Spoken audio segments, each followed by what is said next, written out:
Hey guys, it's Uday here, and this is Backpackin With Uday. Today we'll be looking at the Fractal Capacitor. The way this backpack is made is through stages of ascension, which makes you feel a special bond with it after completing the process. First, you need to purchase the exotic back piece with the stats you want from one of the vendors in Des's lab. This back piece costs 1350 fractal relics and 21 silver. After obtaining the prototype back piece, the ascension steps start. You need to first ascend it with the gift of ascension, which costs 500 relics and 25 silver. A vial of condensed mist essence, the exotic prototype, and either 40 crystals or 240 philosopher stones, obtained from Miyani for spirit shards, depending on what type of infusion slot you want. Crystals for the offensive and philosopher stones for defensive. This now gives you the ascended prototype, which doesn't really change in appearance much. The next step is the beta edition, and this one holds an infusion slot. For this, you need the gift of ascension, a glob of coagulated mist essence, 250 globs of ectoplasm, and the original ascended prototype. This changes the appearance of the back piece to add tassels that have runes of some kind on the sides and makes the spikes on the sides overall bigger. There's also now a cube that floats in the center of the back piece. But the biggest addition to this one is a new utility infusion slot to put in more agate resistance. The final step is making the complete fractal capacitor.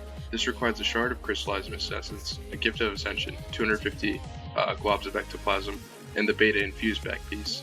Bear in mind, all infusions are destroyed when you put stuff into the Mystic Forge, so make sure you get the Fractal Mastery and get the extractor to pull them out before you toss everything in the Mystic Forge.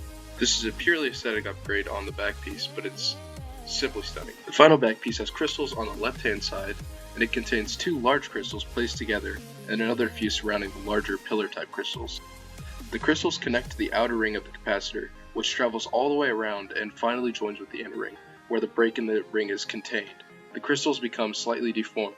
The lower section travels further away from the section it then sharpens to a tip. The upper part of the ring has a large crystal lump and then curves towards the center.